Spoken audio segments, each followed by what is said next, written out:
ago, because we want to expand on our parks, to expand on our quality of life for our community. And we also want to thank La Jolla ASD in this endeavor. About 4 years ago actually, the talk started, and La Jolla ASD owns property just north of here, where this project is going to take place. This beautiful project for this little beautiful town, for the beautiful people of this city. And they were kind enough to give us the property, but they said with conditions. And these are the conditions, and we're gonna keep to our word. So we are at Leo Elementary. For those of you that don't know, Leo Elementary is just south of the expressway near 492, maybe about a half a mile or less, a quarter mile. And there's a property directly north of us, between us and the expressway. Empty land. It's been empty for as long as we can all remember. And so again, as the mayor said, the school was gracious enough to give us a piece of that property. And in that we said one of the things that we wanted to do was a park for the community that can serve the community, serve the neighborhood, even serve the district as well. The kids from after school can go over there and enjoy themselves. This is just a sketch. It's an idea. It's not set in stone. Again, we want to hear from everybody. If not now, today, in the near future, we're going to be open to comments. Sorry, I got to see our architect. If you don't mind, can you walk us through this real quick on some of the things on this layout that we can talk to the group?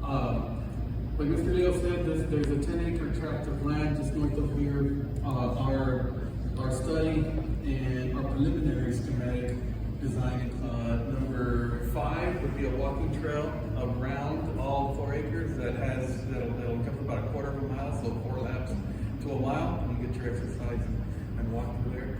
That'll be number 5. Number 6, we have restroom buildings that are going to serve the park and the play area, the number 3 play area.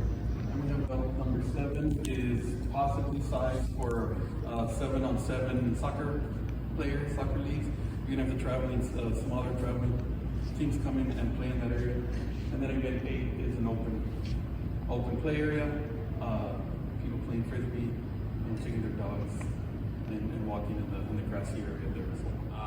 This again, ballpark estimate, that these are just preliminary numbers, but this could cost, something simple, even something simple like that could cost upwards of $660,000, so over, almost 2/3 of $1 million. Again, we're using, city council is willing to commit our share. We're looking at partnering agencies, either the state or foundation grants or any funding source that we're able to get to alleviate the taxpayers' use and maybe try to leverage our local dollars and get more at the state or other. Again, this is just a vision and this is preliminary. But the street on top is Marla Drive. If you're coming from 492, you come up Marla Drive.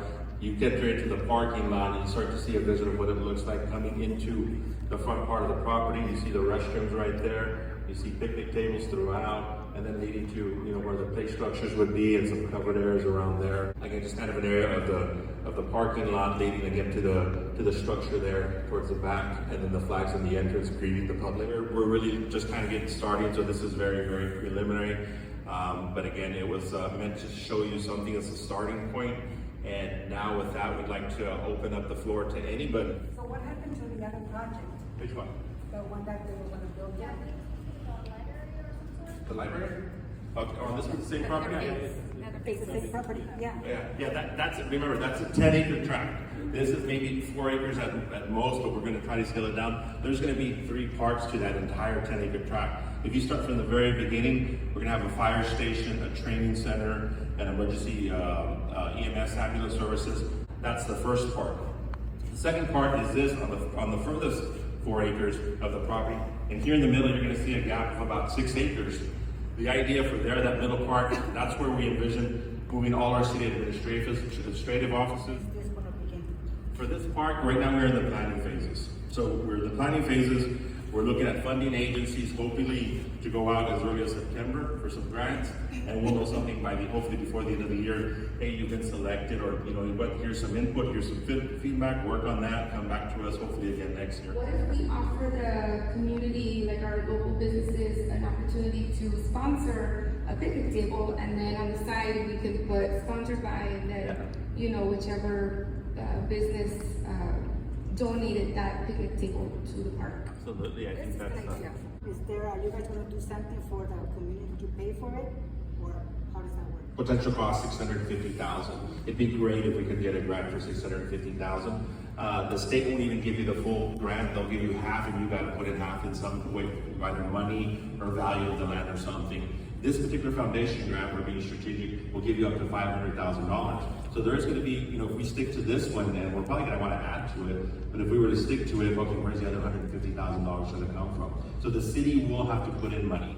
My concern was the lighting for the walkway. Yes. That was one of our main concerns when we had the other park. See? It was dark, especially with the other section we had added. And I think it's very important that if you all, I mean, I'm not sure if the lighting is on there, but Not yet. for the safety of the community. Absolutely. Yes.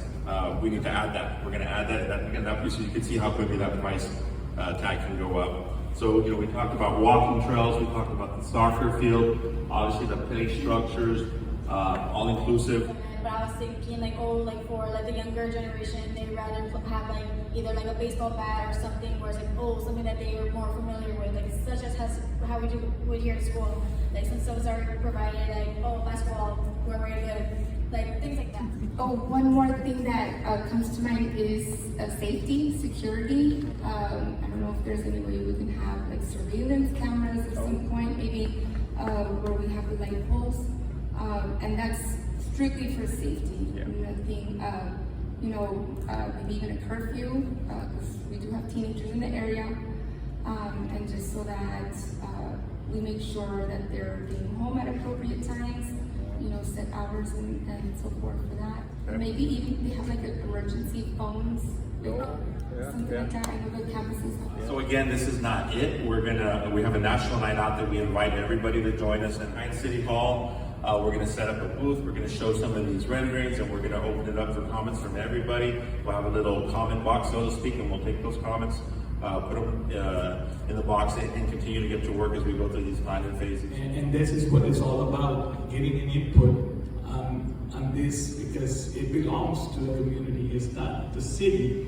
Yeah, we're gonna probably help assist in the finances, but at the end, it's going to be for the community, for the people that are here. It's extremely important. Thank you so much for that input. You know, we're writing those things down. Right now, it's easier to draw in heat lines than, you know, do trenches and modify them. Thank you, Michael, for setting up. Thank you all for giving the input.